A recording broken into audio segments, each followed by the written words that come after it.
व्यासपीठ पर विराजमान आदरणीय गुरुजनों एवं श्रोताओं, आप सभी को सादर प्रणाम।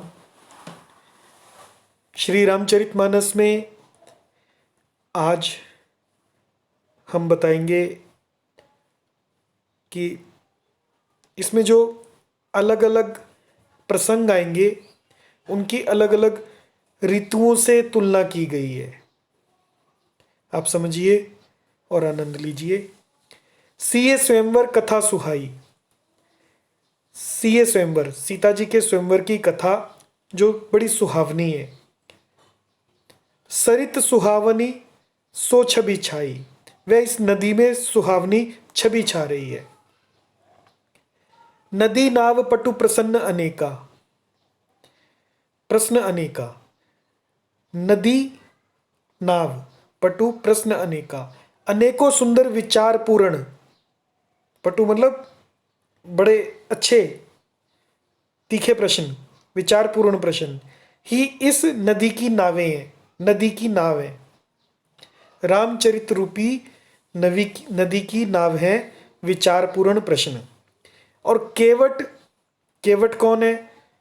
कुशल उतर सविवेका, और उनके विवेक युक्त, सविवेका यानी विवेक युक्त, और कुशल उत्तर ही चतुर केवट हैं, कुशल केवट हैं।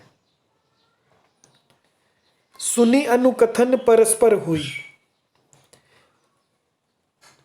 सुनने के बाद अनुकथन मतलब जो बातें करते हैं, जो श्रोतागण आपस में कथा के बारे में बात करते हैं, प्रसंगों पर चर्चा करते हैं। परस्पर हुई, परस्पर चर्चा करते हैं। पथिक समाज सो सरी सोई, वही इस नदी के सहारे चलने वाले पथिक समाज, यात्रियों का समाज शोभा पा रहा है। पथिक समाज, पथिक समाज जो है सो शोभा पा रहा है। सरी मतलब नदी, नदी के किनारे शोभा पा रहा है वो। घोर धार भृगुनाथ रिसानी, और रामचरितमानस रूपी नदी सरोवर में घोर धार, इसकी तेज धार कौन सी है, भयानक धारा कौन सी है? भृगुनाथ, भृगुनाथ परशुराम जी का नाम हो गया। रिसानी, रिसानी मतलब क्रोध, परशुराम जी का क्रोध इस नदी की भयानक धारा है। घाट सुबद्ध, घाट और सुबद्ध मतलब जो बड़ी सुंदरता से बांधे गए हों।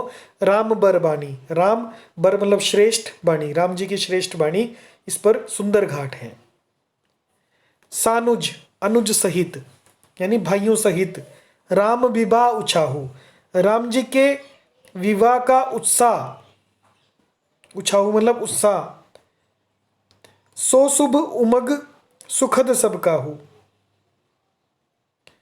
वो शुभ, शुभ है। इस कथा नदी की कल्याणकारी बाढ़ है जो सभी सुखों को देने वाली है। सुखद मतलब सुख, द मतलब देने वाली, सुख को देने वाली। कहत सुनत, कहने में सुनने में। हर्षई जो खुश होते हैं, प्रसन्न होते हैं। पुलकाही पुलकित हो जाते हैं। ते सुकृति मन मुदित नहाई, वे ही पुण्यात्मा पुरुष हैं जो प्रसन्न मन से इस नदी में नहाते हैं। ते सुकृति मन, सुकृति मतलब पुण्य आत्मा, मन मुदित नहाई और प्रसन्न होकर नहाते हैं, इस श्री रामचरितमानस रूपी सरोवर में स्नान करते हैं।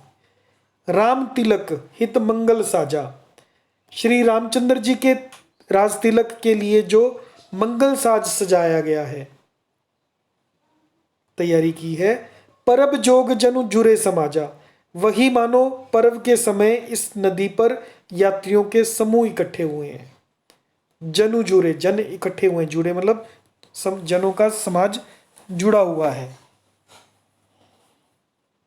काई कुमति, अब नदी पर काई भी जमती है जिसमें फिसलन होती है, जिसमें गिर जाते हैं। काई कुमति के करी केरी, कैकेयी की कुबुद्धि ही इस नदी में काई है जिसके फलस्वरूप बड़ी भारी विपत्ति आ पड़ी। परी जासुफल, जिसके फल से पड़ गई विपत्ति घनेरी, घनेरी मतलब बड़ी भारी घनी विपत्ति पड़ गई।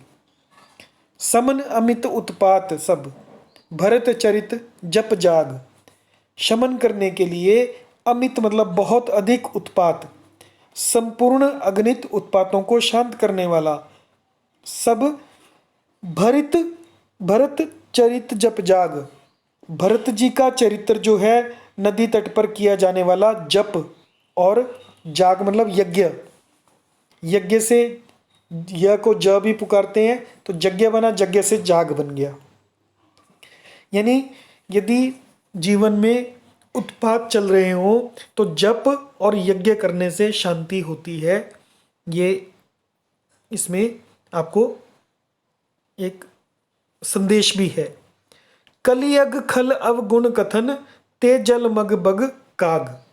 कलयुग के पापों और दुष्टों के अवगुणों के जो वर्णन किए गए हैं, कली अघ, अघ मतलब पाप, खल मतलब दुष्ट, अवगुण उनके अवगुण, कथन उनके जो कथन किया गया, वे ही इस नदी के जल का कीचड़ और बगुले कौए हैं। जलमल, जल का मल यानी कीचड़, बग काग, बग मतलब बगुले और काग मतलब कौए हैं। जय श्री राम।